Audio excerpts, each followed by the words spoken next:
guys, magandang umaga, magandang tanghali, magandang hapon, at magandang gabi saan man dako kayo ng mundo naroon. Ito ang aking pagbabalik, ang pagbabalik ng inyong lingkod. This is Vicky Ruiz Vlog again, na medyo matagal-tagal na hindi nag-update sa inyo about my journey, alam niyo na yun, breast cancer journey. Ang dami po nating dinaanan at mga natapos. Ito na po tayo ngayon. Yung dating nakalbo po tayo is ito na po, mahaba na rin ang ating luhok. And then, kaya lang nawala yung ating isang ngipin nang dahil din po yan sa chemotherapy. Nung nag-chemotherapy ako, yung isa kong ngipin is lumuwag hanggang sa pinatanggal ko na lang kasi masyado ng lumuwag masyado kasi masakit na yung kanyang puno. So ayan guys, ang aking update naman for today is about my diba dumaan po ako ng chemotherapy, dumaan na rin po ako ng surgery, and then yung tinanggal po sa akin na left side breast, mastectomy ang tawag nila, yung remove na lahat yun.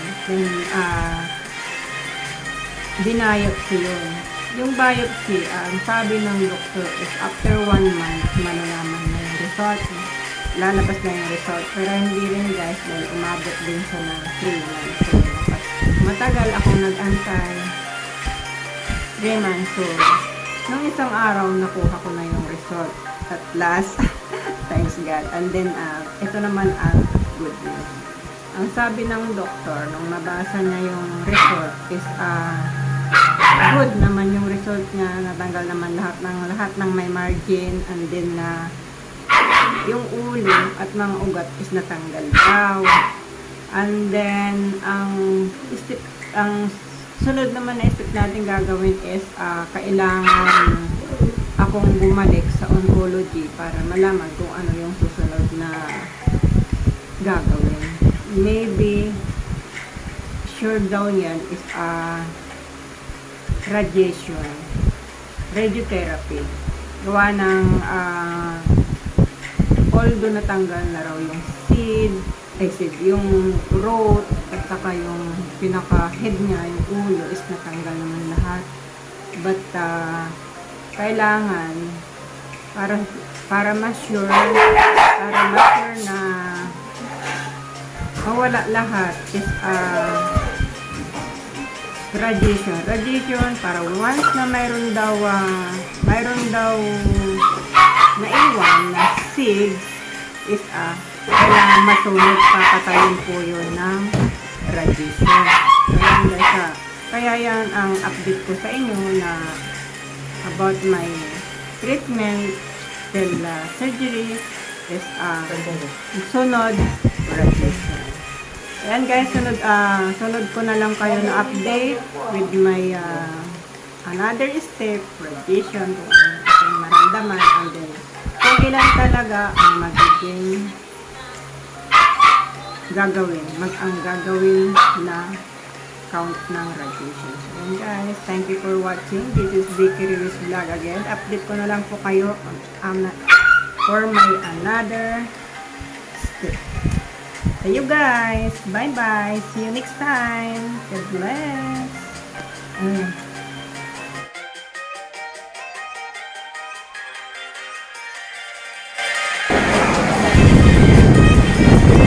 So na guys, I got the result of my biopsy already, and then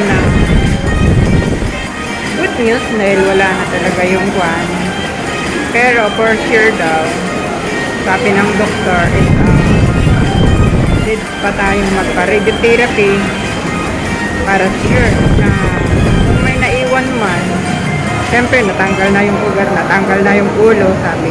Pero baka may naiwan na pinakabuto, yung seeds, kumbaga, na baka tumubo ulit. Kaya, kailangan na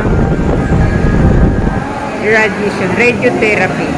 Yun ang susunod natin gagawin.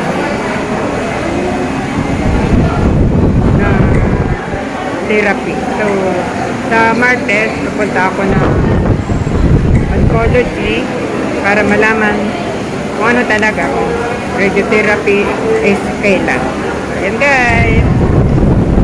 Update ko sa inyo.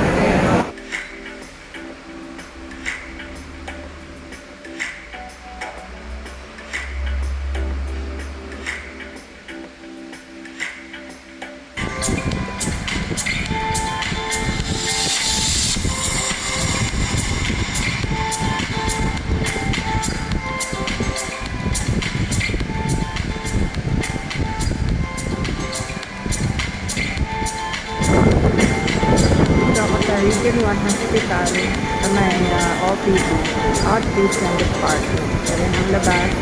Waiting ako guys kasi ako kasama pagpapagulo. So, dito ako sa harap ng electric fan kasi mainit pagka nag-electric.